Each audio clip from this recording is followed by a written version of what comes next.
Le point 18 concernait la restauration municipale avec le rapport d'activité de la société Elior pour l'année scolaire 2019-2020.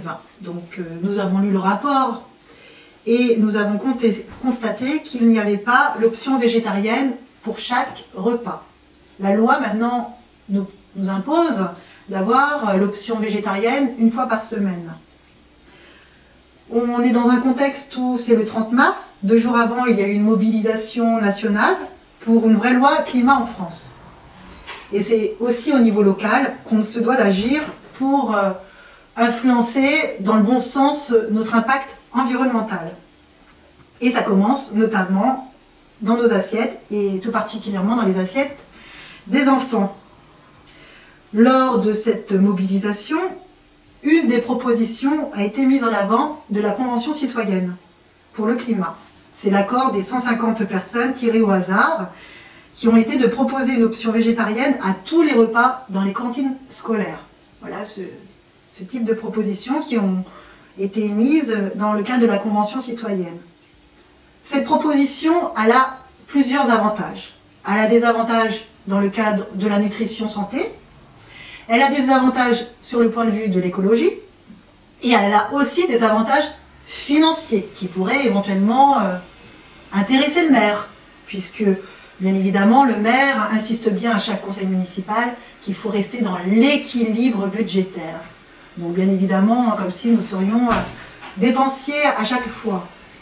Donc sur l'aspect nutrition santé, on sait que 98% des enfants sont carencés en fibres. Proposer une alternative végétarienne à tous les repas permettrait de réduire cette inégalité. On sait aussi que les enfants, il n'y a que 23% qui véritablement mangent 5 fruits et légumes par jour, ce qui est peu. Donc il est urgent au niveau des questions de santé de s'interroger par rapport à cette consommation des fruits et des légumes, par rapport aux enfants notamment, voir comment les initier à davantage de goût. Sur l'aspect écologie, la restauration scolaire nécessite et représente 1 milliard de repas par an. Donc il nécessite d'être à la hauteur des enjeux climatiques actuels. Donc 1 milliard de repas par an, ce n'est pas rien.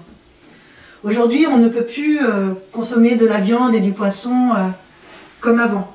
Et au vu des dégâts indirects que cela produit, notamment au niveau environnemental. Sans parler, comme nous l'avons vu tout à l'heure, de la santé. Voilà, donc on sait maintenant que manger trop de viande n'est pas bon pour la santé.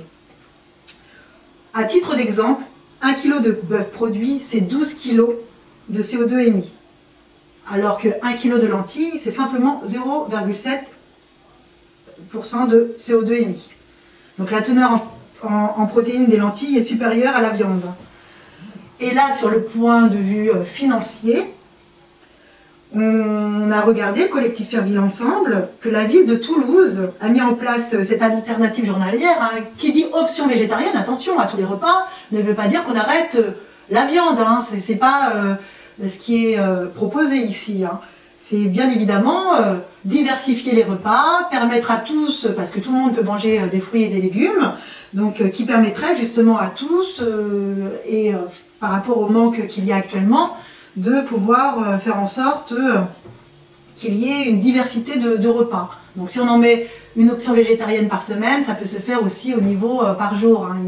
Il n'y a pas de difficulté. En tant qu'on peut faire une fois, on peut le faire sur tous les repas. Et donc à Toulouse, ils ont fait une petite étude et ils ont estimé à 300 000 € de viande gaspillée par an. 300 000 € de viande gaspillée par an. Est-ce qu'on peut savoir au niveau de la ville de Chelles le gaspillage qu'il y a dans les restaurations scolaires?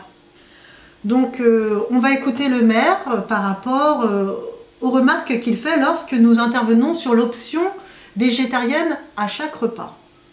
Durable, jambon label rouge, fromage AOC, du bœuf à race à viande, etc., etc. Donc un respect des produits avec, comme vous l'avez pu le voir, une appréciation qui augmente sur les cantines, notamment scolaires, sur le fait qu'effectivement il y a un repas végétarien depuis novembre, comme on respecte la loi en fait. Hein.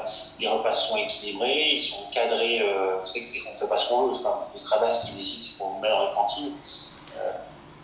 Voilà, donc monsieur le maire dit ce n'est pas Brice Rabas qui met ce qu'il veut dans les cantines. Ben si, le maire a quand même la possibilité, lors de la restauration scolaire, en partenariat, donc en lien avec la DSP, de faire en sorte que dans le cahier des charges, nous mettons en évidence qu'il y ait une option végétarienne pour chaque repas.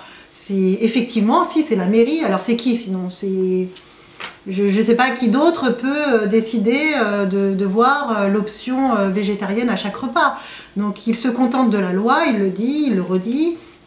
Mais bien évidemment, on peut être des fois un peu anticipé et être précurseur sur certaines actions. Mais à la ville de Chelles, non, on n'est pas précurseur, on n'est pas les premiers à mettre en évidence, à être innovants sur des actions au niveau de la ville.